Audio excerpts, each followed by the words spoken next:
The rain came down in heavy sheets, drumming against the pavement like a restless symphony. Streetlights flickered, casting uneven glows across the empty sidewalk. Somewhere in the distance, the low hum of the city carried on. Bars closing, cars splashing through puddles, lives moving forward without pause, but not for Daniel Carter. For him, the night was just another end to another long shift. Another day spent scrubbing floors, flipping mattresses, folding endless sheets, all to make ends meet for the one person who mattered most, his son, Owen. He was used to this routine, the exhaustion, the weight of responsibility, the quiet acceptance, that this was his life now. But then he saw her, a woman, soaking wet, shivering, standing alone beneath a dimly lit bus stop. She was out of place, too put together to be lost, too vulnerable to be safe, and when she looked up, her wide, striking blue eyes held a silent plea for help. Daniel should have kept walking.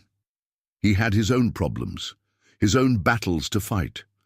But something about her made him stop. What he didn't know was that this woman wasn't just a lost tourist, and by the time the night was over, his life would never be the same again. What happens when a struggling single father helps a woman with no money, no phone, and nowhere to go, only to discover she's a billionaire CEO?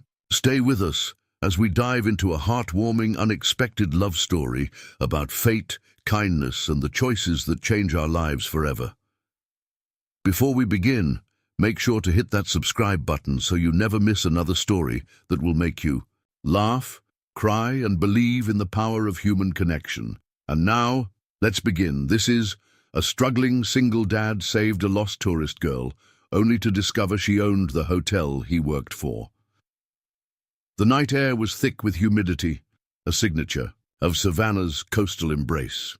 The dim streetlights flickered, casting golden pools onto the wet pavement. Daniel Carter pulled his worn-out jacket tighter around his shoulders as he walked home from another exhausting shift at Riverview Inn. His muscles ached from hours of cleaning rooms, carrying heavy linens, and ensuring the guests' comfort. He himself could barely afford. He let out a deep breath, rubbing his temples. It was nearing midnight, and all he wanted was to collapse into bed. But he knew that wouldn't happen right away. His 7-year-old son, Owen, would likely be waiting for him, pretending to be asleep when Daniel peeked into his room. The thought made him smile despite his fatigue. Owen, his reason for everything. As he turned the last corner toward his modest home, something caught his eye, a figure standing alone near the bus stop. At first, he thought it was just another late-night commuter waiting for a ride, but as he stepped closer, the reality became clear. A young woman, soaking wet from the earlier rain, stood trembling. Her arms were wrapped around herself in a feeble attempt to ward off the cold. A single flickering streetlight illuminated her features, long auburn hair clinging to her face, delicate cheekbones, and wide, panicked blue eyes. She looked out of place, as if she had wandered into the wrong part of town entirely. Daniel hesitated.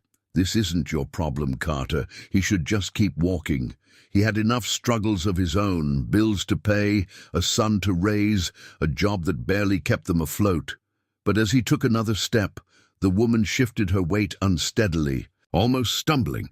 "Damn it!" With a resigned sigh, he walked toward her. "Hey," he said, his voice low and cautious. "You okay?" She flinched, her eyes darting up to meet his.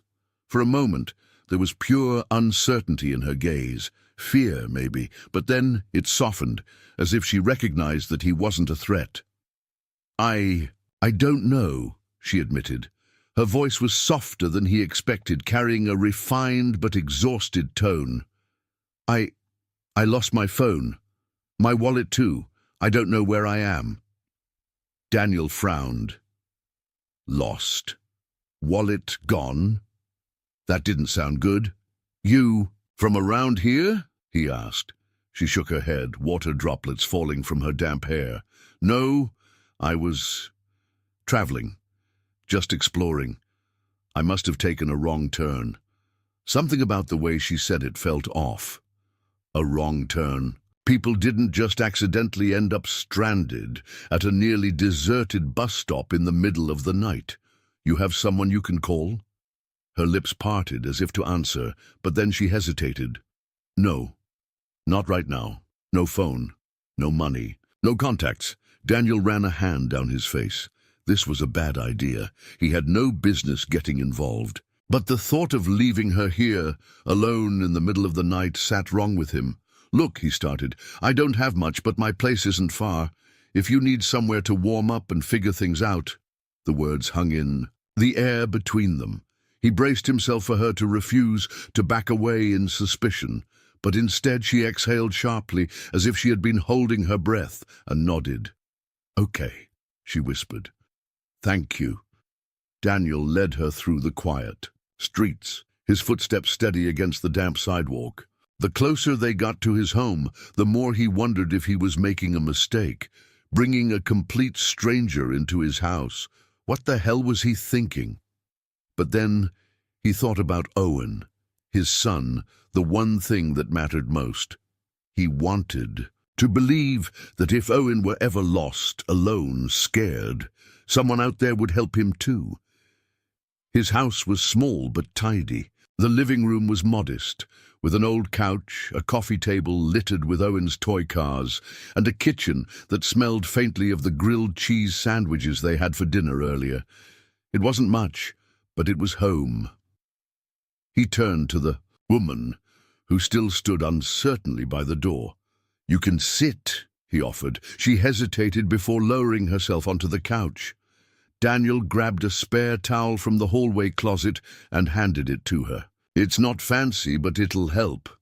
"Thank you," she murmured, taking it and wrapping it around herself. For the first time, he really looked at her.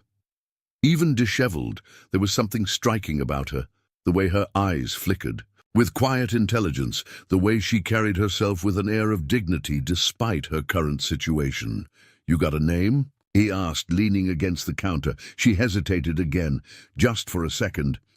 "Isabel," she finally said. He nodded. "Daniel." A small, almost grateful smile touched her lips. "Nice to meet you, Daniel." At that moment, the sound of small footsteps padded down the hallway. Daniel sighed. Owen, the little boy, appeared in the doorway, rubbing his sleepy eyes. His hair was a mess of brown curls, his dinosaur pajamas slightly too big for his small frame. "Dad?" Owen mumbled. "Who's that?" Isabel looked startled, but Daniel gave her a reassuring glance before crouching down to his son's level. "This is Isabel. She got a little lost, so she's staying here for a bit." Owen's eyes shifted from his father to Isabel. Then, with the simplicity only a child could manage, he grinned. "Hi, Isabel. Do you like dinosaurs?" A startled laugh escaped Isabel's lips. She hadn't expected that. Yeah," she said, caught off guard. "I think they're pretty." "Cool!" Owen's grin widened. "Me too! I have a T-Rex toy. Want to see?" Daniel shook his head, smiling. "Owen, it's late, buddy." The boy pouted but nodded, his small shoulders slumping. "Okay. Night, Isabel." "Good night, Owen," she replied softly. As Owen shuffled back to his room, Daniel turned back to Isabel. "You should get some rest too. We'll figure things out in the morning."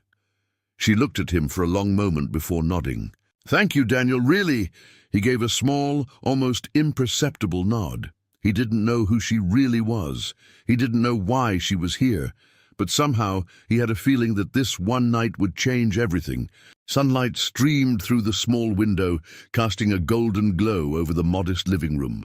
The faint aroma of freshly brewed coffee filled the air, mixing with the comforting scent of slightly burnt toast. Isabel stirred, her senses slowly pulling her from sleep.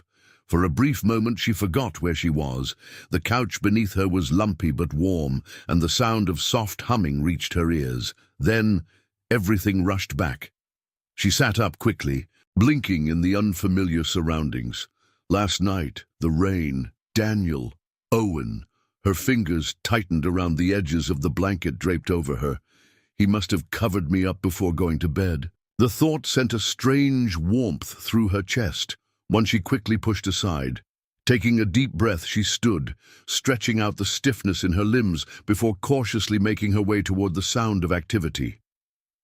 The kitchen was small, but cozy, with cabinets that had seen better days, and a fridge covered in Owen's colorful crayon drawings. At the stove, Daniel stood in a wrinkled t-shirt, flipping pancakes with practiced ease. Owen sat at the small dining table, still in, his dinosaur pajamas, swinging his feet back and forth as he focused on coloring. The scene was so ordinary, so different from the polished, sterile mornings Isabel was used to. Hotel room service, perfectly arranged fruit platters, assistants waiting for instructions, and yet she found herself reluctant to interrupt it. Daniel must have sensed her presence because he turned, spatula still in hand. His gaze swept over her, assessing. "Morning," he said. "Sleep okay?" Isabel nodded, though the couch had been anything but comfortable. "Better than I expected." He smirked at that. "Coffee?" She hesitated. It was a simple question, but the act of accepting hospitality was unfamiliar territory for her. She wasn't supposed to need help from anyone, but here she was. "Yes," she finally answered. Daniel poured her a cup, sliding it across the counter. No fancy creamers or sugar cubes, just regular old coffee. She took a tentative sip, the rich bitterness grounding her. "It's perfect." Owen looked up from his coloring and beamed. "Dad makes the best pancakes too. Do you want some?" Isabel's lips curved slightly. "I'd love some." Daniel arched a brow. "You sure? They're just pancakes, not some five-star brunch platter." She rolled her eyes. "I think I can survive a meal without imported truffle shavings, thank you very much." Owen giggled, while Daniel simply gave her an amused look before flipping another pancake onto a plate. As they ate, Isabel couldn't help but observe the way Daniel interacted with his son. It wasn't just obligation, it was genuine love. He asked Owen about his dreams last night, listened intently to the enthusiastic rambling about dinosaurs, and even made silly T-Rex noises to make the boy laugh. Isabel had grown up surrounded by nannies, tutors, and strict expectations. Breakfast was never like this. "Do you always cook breakfast?" she asked, breaking the moment of comfortable silence. Daniel shrugged. "Owen's got to eat. Besides, I like cooking." There was something deeply admirable about that. A man who worked exhausting shifts but still made time to give his son moments of normalcy. "You're a good dad," she found herself saying. Daniel glanced at her as if trying to decide if she was being sincere. "I try." Owen suddenly looked up at Isabel, tilting his head. "What about you? Where's your family?" The question caught her off guard. "My parents—" She hesitated. "They're busy, always traveling, always working." Owen frowned. "They don't eat breakfast with you?" A strange tightness formed in her chest. "Not really." Owen seemed to process that for a moment before pushing his plate toward her. "You can have the last pancake, since you don't have breakfast people." Isabel's breath caught. Daniel let out a chuckle, shaking his head. "Owen, she's a guest. You don't need to bribe her with food." But Isabel took the offered pancake anyway, a small but genuine smile playing at her lips. The warmth of breakfast faded when she checked the clock. 8:45 a.m. Her stomach twisted. She had been off the grid for hours. No calls, no texts, no security team hovering over her. She needed to get back. Setting down her fork, she turned to Daniel. "I should probably try to find my hotel today. Do you think there's a phone I could use?" Daniel nodded. "There's a payphone a couple of blocks from here. I can walk you there after I drop Owen at school." School? Isabel blinked. Somehow the reality of Daniel's daily responsibilities hadn't fully settled in until now. "Yeah, I gotta get him there by 9. Daniel ruffled his son's hair. "Otherwise, the teacher says he starts T-Rex roaring at inappropriate times." Owen grinned proudly. Isabel laughed despite herself. That's an important skill, honestly, Daniel smirked. Glad someone appreciates it. 10 minutes later, she found herself walking alongside them. A billionaire heiress trailing after a single dad and his 7-year-old in a backpack covered in dinosaur stickers. It was surreal. At the school gate, Owen turned back and waved. "Bye, Isabel." She hesitated, then waved back. "Bye, Owen." Daniel led her toward the payphone, hands shoved in his pockets. "So, guess this is where you make your call." Isabel stared at the booth, fingers tightening at her sides. Once she called, this moment, this fleeting, strange, warm experience would be over. She would go back to boardrooms, meetings, luxury hotels, back to a life where no one shared pancakes or made dinosaur sounds at breakfast or covered her with a blanket without asking for anything in return.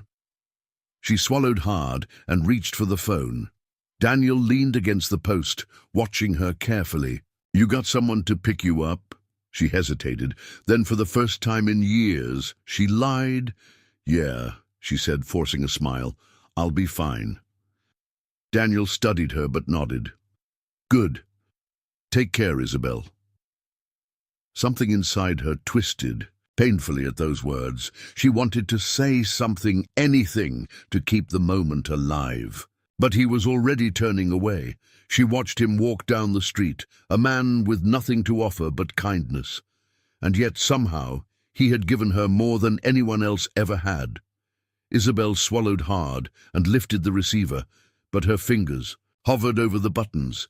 She had a choice to make, and for the first time in her life, she wasn't sure what she wanted. The luxury suite at the Sinclair Grand Hotel was breathtaking. Polished marble floors, floor-to-ceiling windows overlooking the Savannah skyline, and handcrafted furniture imported from Italy. It was the kind of place most people only saw in magazines, but to Isabel Sinclair it felt cold. She sat on the plush leather couch, staring at the untouched room service breakfast on the glass table in front of her. A perfectly arranged fruit platter, steaming Belgian waffles, and freshly squeezed orange juice. Everything prepared exactly as she liked, and yet it tasted like nothing. She picked up her phone, scanning through the missed calls and texts that had flooded in since she had finally reached out last night. "Lucas, where the hell have you been? Assistant team. Your security detail has been searching for you for hours. Please confirm your location. Sinclair HQ. Board meeting rescheduled for Friday. Will you be in New York by then? Lucas, you better have a damn good excuse." She sighed, rubbing her temples. Lucas Montgomery, her father's right-hand man, a corporate shark who had been breathing down her neck since she was old enough to sign contracts. He was efficient, ruthless, and never missed an opportunity to remind her of her responsibilities. Isabel knew she should respond. She should be in damage control mode, ensuring that no rumors about her disappearance spread to the media or shareholders. But instead, her mind kept drifting back to a tiny, slightly messy kitchen, the smell of burnt toast, and a 7-year-old boy offering her the last pancake. She closed her eyes. It had only been a day, but something inside her had shifted. Later that afternoon, she found herself sitting at the grand mahogany desk in her suite, laptop open, emails piling up. But instead of answering them, she was reading something else. Daniel, Carter's employee file.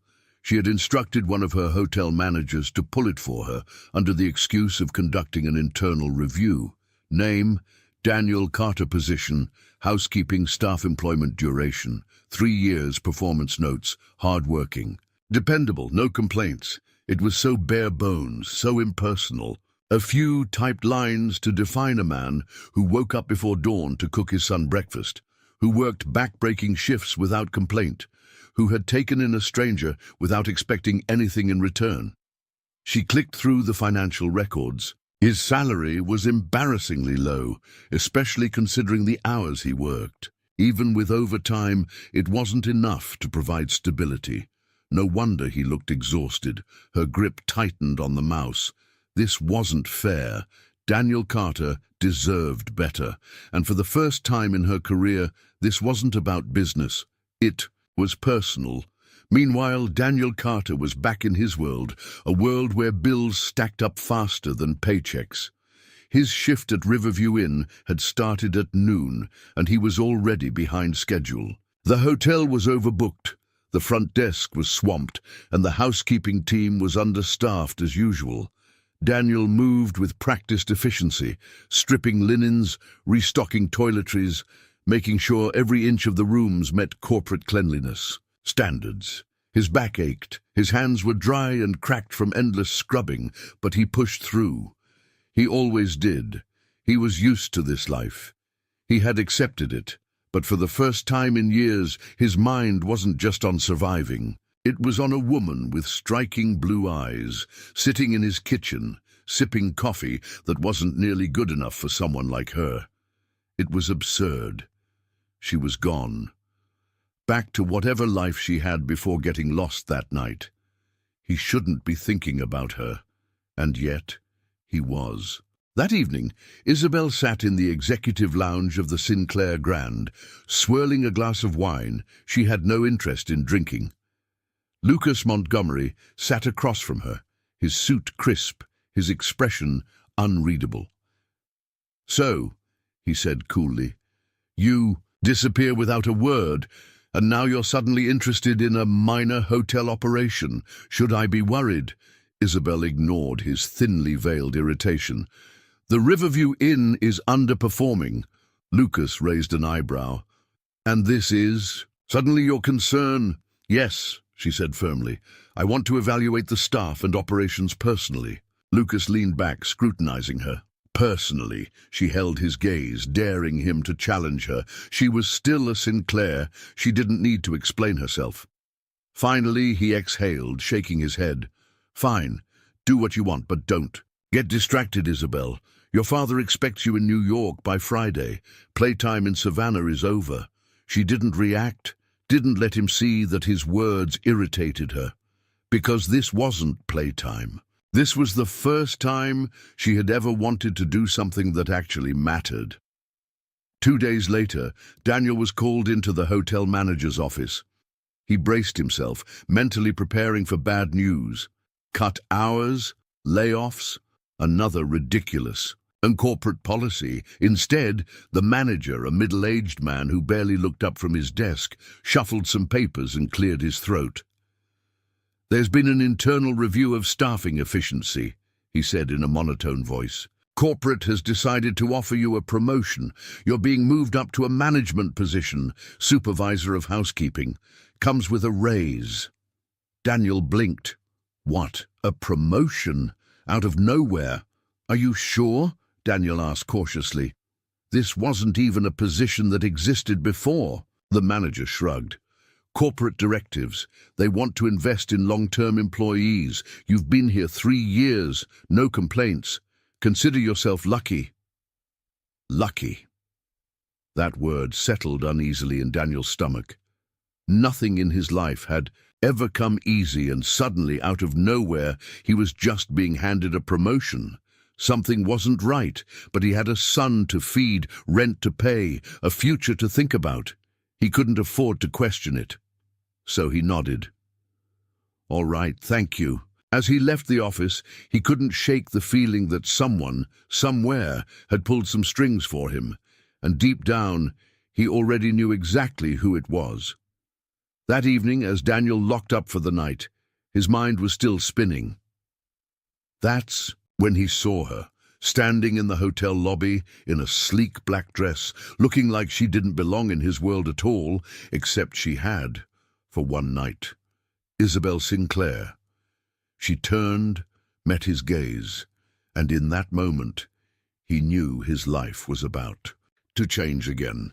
Daniel Carter had seen a lot of things in his years working at Riverview Inn: frustrated guests throwing tantrums, drunk businessmen stumbling into the wrong rooms, even the occasional celebrity trying to keep a low profile. But nothing had ever knocked the air out of his lungs the way seeing Isabel Sinclair standing in the hotel lobby did. She looked completely different from the woman he had met that night in the rain. Gone were the damp clothes and the vulnerable, lost expression. In their place was an image of effortless power, a sleek black dress, heels that probably cost more than his monthly rent, and an air of quiet authority that made the entire room shift around her presence. She didn't belong here, except apparently she did. Isabel met his gaze, something unreadable flickering in her blue eyes. For a moment, neither of them spoke. The noise of the hotel lobby faded into the background, leaving only the weight of unspoken words between them.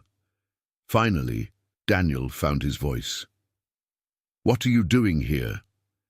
She tilted her head, amusement dancing at the corners of her lips. "You work here, I own it. Seems like we both have a reason to be here, don't we?"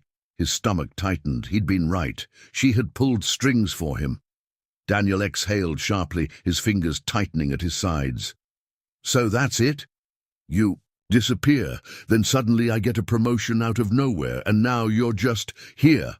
Her expression didn't waver. "I didn't disappear. I left. And I didn't give you anything, Daniel. You earned that promotion."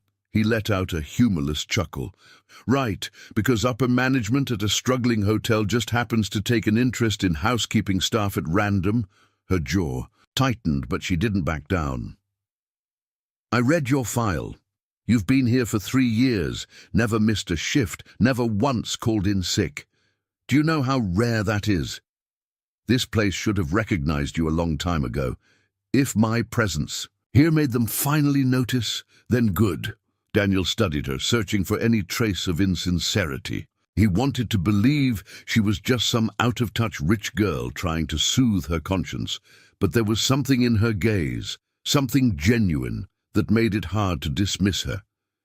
Before he could say anything else, the hotel manager approached, looking flustered. "Miss Sinclair, I apologize for the delay. We've prepared the executive suite for your stay, and I've arranged a full staff briefing tomorrow to discuss any operational concerns." Daniel blinked. "You're staying here?" Isabel turned back to him, her expression composed. No, for how long?" A small, almost imperceptible smile touched her lips, "Long enough to make a few changes." By the next morning, the entire hotel was buzzing with rumors about the mysterious billionaire owner suddenly taking an interest in their tiny establishment. The staff, especially the management, were terrified. Corporate oversight usually meant one thing: restructuring, and restructuring meant layoffs. Daniel, however, wasn't concerned about the gossip. He was concerned about Isabel. She was everywhere, inspecting the kitchens, reviewing front desk procedures, sitting through meetings with department heads, actually listening when employees talked about the problems they faced. Most CEOs delegated. Isabel immersed herself. Daniel found himself watching her more than he should. He told himself it was because he still didn't trust her motives. But deep down, he knew it was more than that. She was brilliant. Watching her work was like watching an artist at a canvas, sharp, decisive, but with just enough restraint to let others feel like they had a voice. But she was also out of place. In a way she didn't seem to realize. She didn't know how to carry a laundry cart without knocking into things. She didn't know that the vending machine in the break room had been broken for months because corporate refused to approve a repair. And she definitely didn't know how to sweep without somehow looking like she was holding an ancient artifact for the first time. Daniel found that last one out firsthand. "You're doing it wrong," he said, arms crossed, watching as she awkwardly maneuvered a broom across the marble floor. Isabel shot him a glare. "Sweeping is sweeping. How can you do it wrong?" "Like that." "Helpful," she muttered, adjusting her grip. He sighed, stepping forward. "Here." She stiffened as he moved behind her, reaching over to adjust her hands on the broom handle. He was too close, close enough that he could smell her perfume, subtle, elegant, completely out of place in a dusty hallway. Isabel didn't say anything. Neither did he. For a moment, the air between them shifted, something unseen crackling, just beneath the surface. Then she cleared her throat and stepped away. "Got it. Thanks. Daniel shoved his hands into his pockets, suddenly needing distance. Any time, boss. Her lips twitched. You don't have to call me that. Sure thing, boss. She rolled her eyes but didn't argue. Later that evening, Daniel was finishing up paperwork in the staff lounge when Owen burst through the door. Dad! Dad! Guess what? Daniel barely looked up. You figured out time travel, and now we can go back to a point where rent was cheaper? Owen huffed. No, but Isabel invited us to dinner. Daniel's head snapped up. She what? She said she wants to take us out, like fancy dinner. Owen's eyes sparkled with excitement. I've never had a fancy dinner before. Daniel rubbed the back of his neck. Kid, I don't think... Come on, Dad, Owen pleaded. Please, Isabel's really nice, and she said they have chocolate cake. Daniel sighed, running a hand over his face. He should say no. He should remind Owen that they didn't belong in Isabel Sinclair's world. But the look in his son's eyes, pure excitement, pure joy, made it impossible to refuse. And so, against his better judgment, he found himself agreeing to have dinner with the woman who had already disrupted his world more than she realized. That night, when they arrived at the restaurant, Daniel expected to feel out of place, and he did. The crisp white tablecloths, the hushed conversations, the polished silverware. This wasn't his world. But then he looked at Owen, eyes wide with wonder, happily swinging his feet as he tried to figure out which fork to use first. And then at Isabel, who, despite her wealth and status, looked genuinely happy just to be sharing a meal with them. For the first time, Daniel let himself wonder.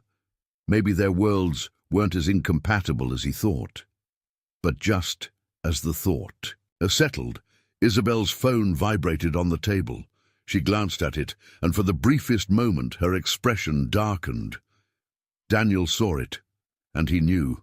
Whatever this was, whatever fragile thing they were building, wasn't going to last. The soft glow of candlelight flickered against the polished silverware, casting delicate shadows over the pristine white tablecloth.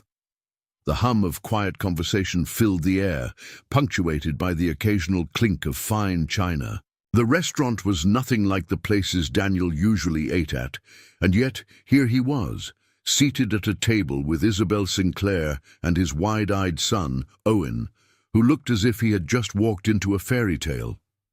The boy beamed as he examined the menu, his small fingers tracing over the elegant script. Dad, look, they have steak, like real steak. Daniel chuckled. Yeah, buddy, it's a fancy place. Across the table, Isabel smiled, watching their exchange. Order whatever you'd like, Owen. Tonight's on me. Daniel's shoulders tensed. He didn't like the idea of someone picking up his tab, especially not a billionaire who probably spent more on a handbag than he did on rent. But Owen was too excited for him to argue.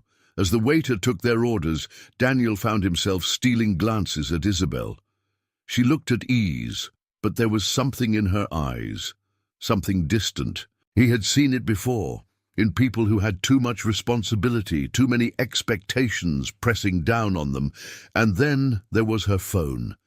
Even though she had silenced it, she kept checking it, her fingers subtly tightening around the device. Each time the screen lit up, something was wrong. Daniel didn't know what, but he knew when someone was carrying a weight they weren't ready to share. He also knew better than to push. Despite the underlying tension, dinner was surprisingly nice. Owen, oblivious to the tension between the adults, dominated the conversation, telling Isabel all about his dinosaur collection, how he planned to be either a scientist or a superhero, and how his dad made the best grilled cheese sandwiches in the world. Isabel listened, truly listened, laughing in all the right places, engaging with him in a way that felt so natural, so genuine, that Daniel had to remind himself who she was. She wasn't just the woman who had spent a few nights in his home. She was Isabel Sinclair, heiress to a billion-dollar empire. And yet, watching her laugh at Owen's stories, watching her sip her wine with an almost wistful expression, she didn't seem like someone untouchable. She seemed real. "Okay," Owen said, setting his fork down dramatically. "Now we get dessert, right?" Daniel shook his head. "You're pushing your luck, kid." "But Isabel said there was cake," Owen protested. Isabel smirked. "I didn't." Daniel sighed, defeated. "Fine, one piece." Owen grinned victoriously and Isabel laughed. It was a sound Daniel hadn't heard often, but he liked it. Too much. Just as the waiter set the chocolate cake in front of them, Isabel's phone lit up again. This time, she didn't ignore it. Excusing herself, she stepped away from the table, pressing the phone to her ear as she walked toward the restaurant's entrance. Daniel watched her go, his stomach tightening. He should have just let it go. Should have focused on Owen's delight as he dug into the cake. But something about the way she left bothered him. She wasn't just taking a casual call. She was escaping. And that meant whatever was on the other end of that phone was something she didn't want him to hear. A few minutes passed before Daniel made up his mind. "Stay here, bud," he said to Owen. "I'll be right back." Owen barely acknowledged him, too busy savoring the dessert. Daniel stood and made his way toward the entrance, stepping just close enough to hear Isabel's voice. Low, sharp, edged with something he hadn't heard before. Frustration. "You don't need to keep calling me Lucas." Daniel froze. Lucas, the name sounded familiar. "We'll discuss it when I get back," Isabel continued, her voice clipped. "I told you I needed a few days. That hasn't changed." A pause. Then, a sigh of irritation. "No, I don't think I need to be reminded of my responsibilities. And I don't care what my father thinks." She stopped abruptly, as if catching herself, lowered her voice. "Just drop it for now. I'll handle it." Daniel quickly turned away before she could notice him listening. By the time she returned to the table, she had smoothed out every trace of irritation, slipping back into that polished, controlled version of herself. But Daniel had seen the crack in the facade, and now he had questions. Back at the table, Isabel picked up her wine glass and took a slow sip as if nothing had happened. "Sorry about that," she said smoothly. "Business call." Daniel studied her for a moment before nodding. "Figured." She glanced at him as if assessing whether he believed her. But Daniel didn't press. Not yet. Owen, of course, was oblivious to the tension that had settled between them again. He licked chocolate off his fork and declared, "Best cake ever." Isabel smiled, but this time it didn't quite reach her eyes. Daniel noticed. When dinner was over, Isabel insisted on paying, and this time Daniel didn't argue. His pride wasn't worth ruining the night for Owen. As they stepped outside, the cool night air wrapped around them. Owen let out a happy sigh, stretching his arms. "Can we do this again?" Isabel hesitated, then smiled. "I'd like that." Daniel exhaled. He should say no, should remind himself that their lives weren't meant to overlap like this. But before he could speak, Isabel turned to him. "Let me drive you two home," she offered. Daniel shook his head. "We'll walk. It's not far." She looked like she wanted to argue, but then she nodded. Owen gave her a hug, a small, innocent gesture that made something flicker across Isabel's face, something Daniel couldn't quite name. As they walked away, Daniel fought the urge to turn back, to look at her one more time. Because, despite everything, despite the worlds that separated them, he couldn't shake the feeling that she wasn't ready to let go of whatever this was, and neither was he. The next morning, Daniel Carter was back at Riverview Inn, navigating the all-too-familiar rhythm of cleaning rooms, changing sheets, and making sure the place ran as smoothly as possible, despite its outdated facilities. But today, something was different. The moment he walked into the staff lounge, all eyes turned to him. A few of his co-workers whispered amongst themselves, sending quick glances his way. Some of them looked impressed, others wary. Daniel frowned. What the hell was going on? "Looks like you've moved up in the world," a voice muttered beside him. He turned to see Marcus, one of the senior housekeeping staff, leaning against the counter with his arms crossed. Daniel gave him a questioning look. "What are you talking about?" Marcus scoffed. "Don't play dumb, man. Word is out, you got promoted, management." Daniel blinked. "Promoted? What?" he asked, his stomach twisting with unease. Marcus shrugged. "Came straight from corporate. Apparently they think you deserve a supervisor position. Guess it pays to have powerful friends, huh?" Daniel's jaw tightened. Isabel. His thoughts immediately flashed back to last night, to the way she had looked at him across the table, to the business call she had taken. So that's why she had shown up at the hotel. She hadn't come to see the place. She had come to interfere. Barely an hour later, Daniel found himself standing inside the manager's office, listening as his boss droned on about his new responsibilities. "Of course, the role comes with a pay raise," the manager added, flipping through a file as if this wasn't a big deal. "You'll be overseeing a team, handling scheduling, and ensuring guest satisfaction at a higher level. It's a great opportunity." Daniel was barely listening. His fists clenched at his sides. He didn't believe in miracles. He had worked hard his entire life, scraping by, pushing through, doing his best to give Owen a future, and in all that time no one had ever just handed him anything, until now. "Why? Me?" Daniel asked, his voice sharp. The manager finally looked up, surprised by the question. "Excuse me? Why me?" Daniel repeated. "People don't just get promoted out of nowhere. So tell me, who put in the recommendation?" So the manager hesitated. Then he sighed as if already bored of this conversation. "If you must know, corporate oversight has been reviewing staff records. Ms. Sinclair took an interest in you." There it was. Daniel let out a bitter laugh, shaking his head. Isabel. She had done this. Had she thought she was helping him? That he needed a charity promotion from a billionaire who didn't know the first thing about struggling to survive? His blood boiled. He didn't need her pity. The manager studied him carefully. "Look, Carter, if you don't want the job, I can give it to someone else." Daniel cut him off immediately. "I'll take it."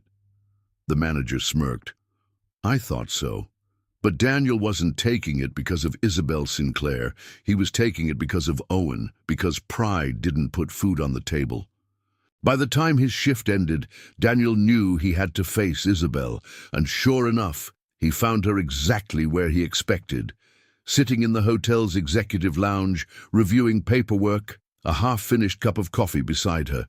She looked up when he walked in, and just like before, there was something too calm, too composed about the way she greeted him. Daniel. He didn't return the pleasantries. Instead, he pulled out the chair across from her and sat down, fixing her with a hard stare. "So," he said flatly, "you want to tell me why you decided to play God with my life?" A flicker of something passed through her eyes, annoyance, regret, but she didn't look away. "I didn't play God," she replied smoothly. "I recognized talent that wasn't being appreciated. That's what good leadership does," Daniel scoffed. "Right, and it has nothing to do with the fact that you spent a few nights at my place." Her jaw tensed, just slightly. "I would have made the same decision regardless." Bullshit. The word landed between them like a gunshot. For the first time, Isabel visibly stiffened. Daniel leaned forward, his voice lower now, but no less intense. "You think I don't see what's happening here? You felt guilty. You thought giving me a raise would fix that." She didn't deny it, and that silence told him everything. His chest tightened. "I don't need your help, Isabel." Her eyes darkened. "Everyone needs help, Daniel. Even you." "Not like this." A long pause. Then, finally, Isabel sighed, setting down her pen. "I wasn't trying to insult you." "Well, congratulations," he said, standing. "You did anyway." He turned to leave, but before he could take another step, her voice stopped him. "I saw your paycheck." His feet froze. Slowly, he turned back. "What?" Isabel exhaled, her gaze unwavering. I saw how little you're being paid for the work you do, and I couldn't stand by and pretend that was okay. You think I did this out of pity? I didn't. I did it because you deserved better, and if you can't see that, then maybe you should be mad at the system that undervalued you in the first place, not at me for trying to fix it. Daniel's jaw clenched. Because damn it, she wasn't wrong, but that didn't make it easier to swallow. You don't just walk into someone's life and start fixing things, he muttered. She met his gaze head on. Why not? Because it makes it harder to go back to how things were. Because it makes me wonder what it would be like to have someone on my side for once. Because it makes me feel things I shouldn't. He didn't say any of that. Instead, he shook his head and left, feeling more conflicted than ever. That night, as Daniel tucked Owen into bed, his son looked up at him sleepily. Are you still mad at Isabel? Daniel sighed. I don't know, kid. Owen yawned. She's nice, and she likes pancakes. Daniel let out a small chuckle despite himself. Yeah, she does. Owen's voice softened. Then maybe she's not trying to hurt you. Maybe she just wants to help. Daniel swallowed hard, because for all his frustration, for all his pride and stubbornness, he knew Owen was probably right, and that was the scariest part of all. Daniel Carter had spent most of his life figuring things out on his own. He had learned to navigate the struggles of being a single father. He had learned how to stretch a paycheck to cover rent, food, and Owen's ever-growing list of school supplies. He had learned how to survive without asking for help, but ever since Isabel Sinclair had stepped into his world, that balance had been shaken, and now he had to figure out what to do about it. Daniel avoided Isabel for the next 2 days. It wasn't hard. She was busy with meetings, staff evaluations, and business calls that stretched late into the evening. But even without seeing her, he could feel her presence in every change happening at Riverview Inn. The vending machine in the break room was fixed. The front desk staff received upgraded training programs. Kitchen workers were given actual meal breaks instead of eating leftovers in storage closets. And Daniel, well, he had an office now. It was small, barely more than a glorified supply closet, but it had a desk, a functional chair, and, most shockingly, a nameplate on the door. Daniel, Carter housekeeping supervisor, seeing his name like that, etched in metal, felt foreign, like he was stepping into someone else's life. He should have been grateful. Instead, all he could think about was how none of this would have happened without Isabel, and he didn't know how to feel about that. By the 3rd day, Isabel found him first. He was walking through the back corridors of the hotel, clipboard in hand, when her voice stopped him. Daniel. His grip on the clipboard tightened, but he didn't turn around. Not now, Isabel, he muttered, already heading toward the linen storage. She followed. Yes, now. Daniel exhaled sharply, then finally faced her. She looked different, tired. Not in the way people looked after a long day, but in the way someone looked when they were carrying too much. Why are you avoiding me? She asked. I'm not. She arched a brow. Really? Because it sure feels like you are. Daniel clenched his jaw. He didn't want to have this conversation, but Isabel wasn't backing down. Is this about the promotion? She pressed. Daniel let out a humorless chuckle. You mean the one you orchestrated? Her expression didn't change. I already told you. I didn't give you that job out of pity. I gave it to you because you deserved it. Yeah? And what happens when you leave, Isabel? What happens when corporate decides I'm not worth keeping around anymore? She hesitated, just for a second, but it was enough. Daniel took a step back, shaking his head. That's what I thought. She let out a frustrated sigh. Daniel, I'm not leaving tomorrow. I'm trying to fix things here. And if that means making sure the people who actually care about this place get the positions they deserve, then yes, I'll do that. But you won't be here forever, he shot back. People like you, your world, it moves on. And people like me, we're left picking up the pieces. For the first time, something flashed in her eyes, something raw, unguarded. And what if I don't want to move on? She asked softly. Daniel froze. The air between them shifted, heavy with words unsaid. Isabel wasn't just talking about the hotel anymore, and Daniel didn't know what to do with that. That night, as Daniel was locking up, he found Isabel sitting on the rooftop terrace, staring out at the savannah skyline.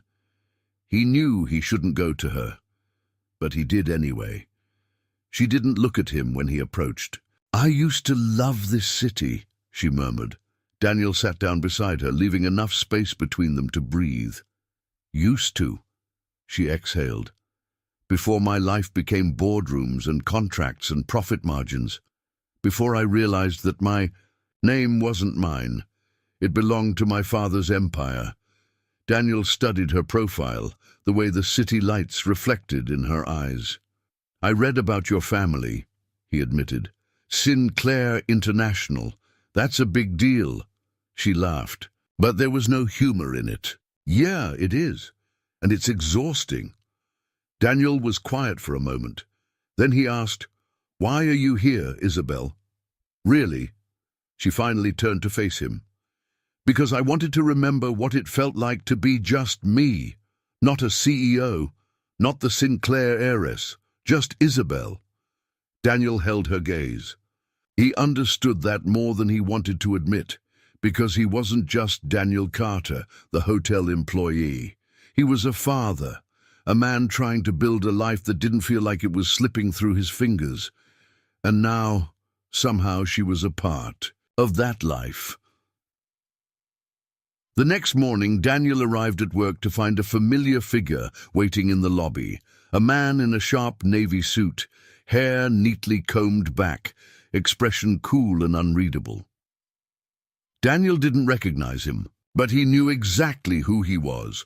Lucas Montgomery, Isabel's father's right-hand man, and if he was here, that meant trouble. Lucas turned, spotting Daniel immediately. A slow, calculating smile crossed his face. "So," he said smoothly, "you're the man who's been distracting Isabel." Daniel clenched his jaw. This wasn't going to end well, and for the first time he realized, whatever this was between him and Isabel, it wasn't just something they could ignore anymore, because now the real world was coming for them. Daniel Carter had never liked men in suits. Men in suits meant bank notices, landlords, corporate executives who didn't know the first thing about the people whose lives they controlled.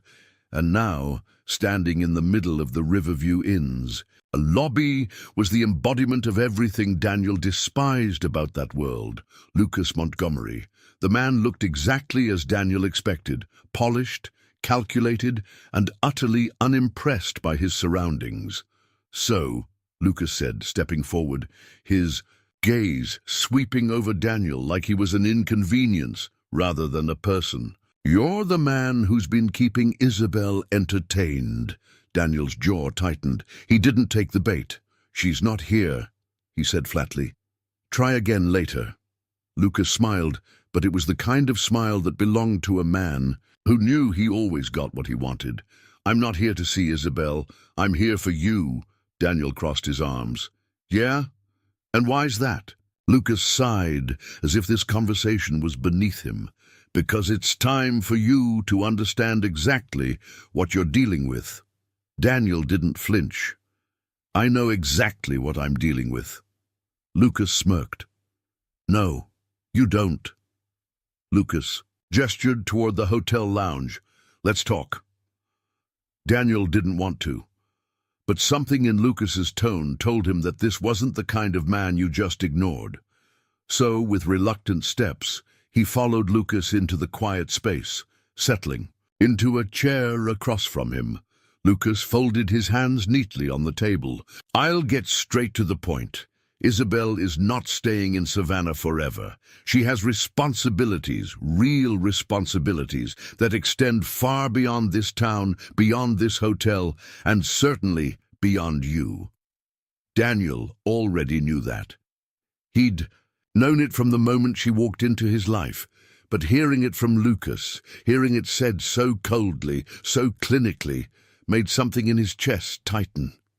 "And what exactly do you think is happening here?" Daniel asked, keeping his voice steady. Lucas leaned back, studying him like a puzzle he was already solving. "I think you're a decent man, hard-working, loyal. I can see why Isabel is drawn to you." He tilted his head. "But let's be honest, shall we? This isn't a love story." Daniel's fingers curled into fists beneath the table. "You and Isabel," Lucas continued, tone smooth as glass, "it's temporary, a distraction. And when she leaves, and she will leave, you'll be right back where you started. The only difference is that you'll be left wondering why you ever thought someone like her would choose someone like you." Daniel exhaled slowly, forcing himself to stay calm. He'd been underestimated before, looked down on before. But this was different, because it wasn't just about him, it was about Isabel. "Funny," Daniel said, his voice calm despite the storm inside him. "You talk like you know her, but I don't think you do." Lucas's expression didn't change. "I know her better than you ever will." Daniel shook his head. "No, you know the version of her that was built for boardrooms and press conferences. But the woman I know, the one who laughs at bad jokes, who listens to my son's dinosaur facts like they actually matter, who stayed in my home and saw what life outside of wealth looks like." His voice hardened. "That's the real Isabel." Lucas's smirk faltered. Daniel stood. "If you're here to scare me off, you're wasting your time." Lucas exhaled through his nose, something shifting in his gaze. A flicker of respect, maybe, or amusement. Then he rose to his feet as well. "Fair enough," he said smoothly. "But just remember, people like Isabel don't get to choose their lives. And when she's gone, don't say I didn't warn you."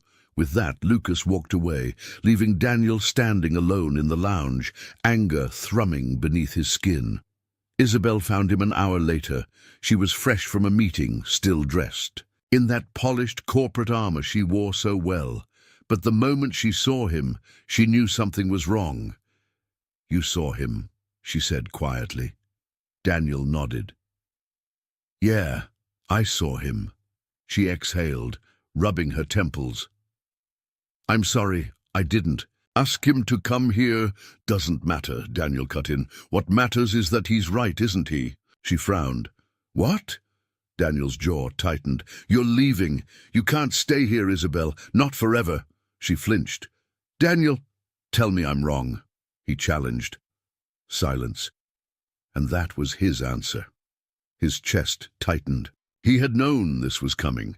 He had always known, but knowing something didn't make it hurt less. Isabel stepped closer, her voice softer now.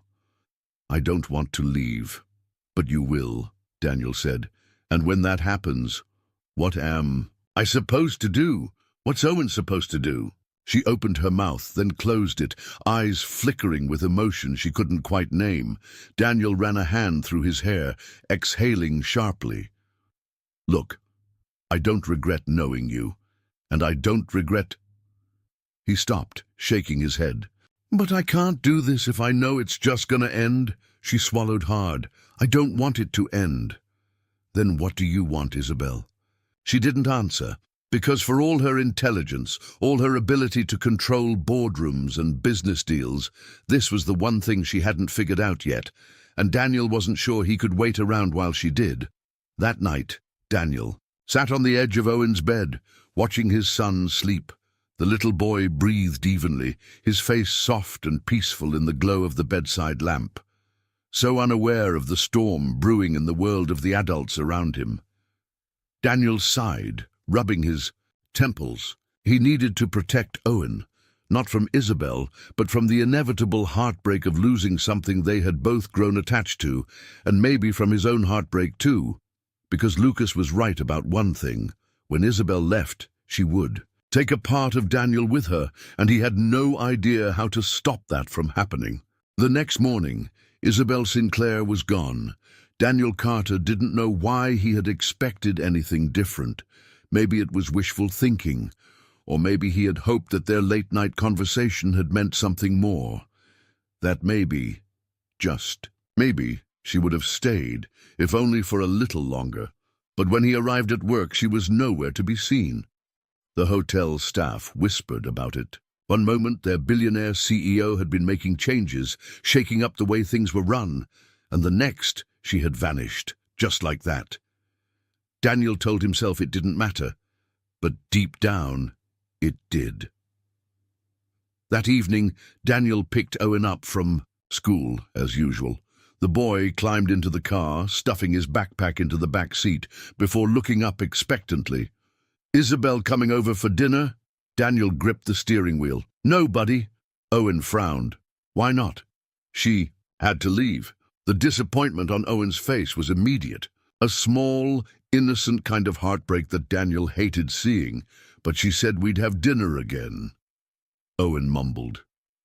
Daniel exhaled. "I know."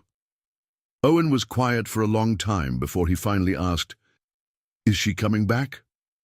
Daniel hesitated. And that pause, that split second of uncertainty, was enough to give Owen his answer. The little boy slumped in his seat, staring out the window. "I'd liked her," Daniel swallowed hard, forcing himself to keep his voice steady. "Me too, kid."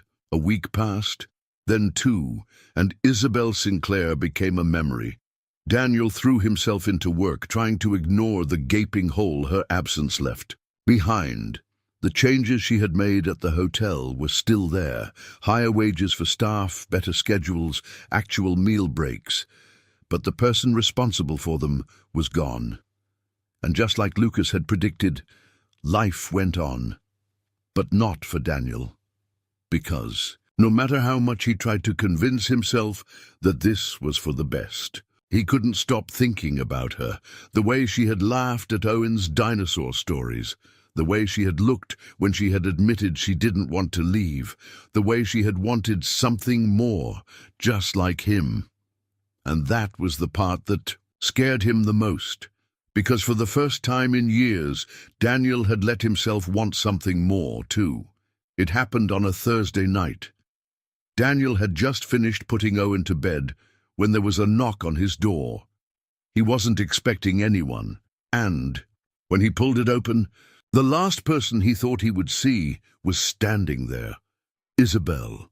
She looked different, not in a physical way. She was still the same woman with sharp blue eyes and the kind of presence that could command a room. But there was something else. Something raw, something unpolished, like she had been fighting a battle inside herself, and she had finally made a decision. Daniel didn't say anything. He just stared at her, and then she spoke. "I quit." He blinked. "What?" She swallowed. "Sinclair International, the company, the board meetings, the expectations. I quit." Daniel's chest tightened. "You... what?" She let out a slow, shaky breath. "I thought about what you said, about how I'd leave, about how I'd move on, and I realized I don't want to." Daniel exhaled sharply. "Isabel, I know it sounds crazy." She rushed on, stepping closer. "I know I have a life in New York, a career, but I..." She hesitated, eyes flickering with emotion. "I wasn't happy there, Daniel. I was existing, not living." She looked up at him, voice soft. "And then I met you and Owen, and for the first time I saw what it could be like to just be." Daniel's heart pounded against his ribs. She wasn't just saying this, she meant it. "You left everything," he murmured. She nodded. "Yeah." A long pause. Then quietly she asked, "Was it the wrong decision?" Daniel looked at her, really looked at her, and suddenly all the fear, all the doubt, all the reasons why this shouldn't work, none of it mattered anymore, because she had chosen this, chosen him, chosen them. So instead of answering, Daniel took a step forward and kissed her, and in that moment, nothing else mattered. Daniel Carter had spent so much of his life bracing for loss, ever since his wife walked out, since he had to raise Owen alone, since every job he took felt like it could disappear at any moment. He had learned to live with the idea that nothing good ever stayed. But now, Isabel was here, and for the first time in a long time, he let himself believe that something good could last. The next morning, Daniel woke up before sunrise. It wasn't unusual. Years of working long shifts had conditioned his body to expect exhaustion before the day even began. But today was different because Isabel was still here. She was in his kitchen, standing barefoot in one of his old sweatshirts, attempting to make coffee. And failing, Daniel leaned against the doorframe, arms crossed, watching as she muttered under her breath, pressing random buttons on his outdated coffee maker. "You're gonna break it," he said, voice still rough with sleep. Isabel startled, turning to face him, a sheepish smile appearing on her lips. "This thing is ancient. How does it even work?" Daniel chuckled, stepping forward to take over. "With patience." She watched as he poured 2 cups, shaking her head. "I've ordered espresso machines for 5-star resorts around the world, and yet I can't figure out a simple drip coffee maker." Daniel handed her a cup, smirking. "Guess you're officially a small-town girl now." She rolled her eyes but accepted the coffee, blowing gently on the surface before taking a careful sip. Then, with a sigh, she leaned against the counter, her gaze softening. "So," she murmured, "what now?" Daniel met her eyes, and for the first time he didn't feel afraid of the answer. "Now," he said, "we figure it out." When Owen woke up and saw Isabel in their kitchen, he reacted exactly as Daniel expected. "Isabel!" he shouted, sprinting across the room and throwing his arms around her waist. "You're back!" Isabel laughed, ruffling his hair. "I am." Owen pulled back, beaming up at her. "For how long?" Daniel and Isabel exchanged a look, and then Isabel crouched down to meet Owen's gaze. "For as long as you'll have me," she said gently. Owen gasped, his excitement practically vibrating through him. "You mean it?" She nodded, and, just like that, Owen launched into a million questions. Was she going to live in Savannah? Would she still visit fancy hotels? Could she help him build the biggest dinosaur fort in the backyard? Daniel watched them with a quiet smile, something warm spreading in his chest. This was right. This was home. A week later, Isabel officially resigned from Sinclair International. The news made headlines. Billionaire heiress walks away from empire. What's next for Isabel Sinclair? Sinclair princess chooses small-town life over corporate throne, but Isabel didn't care.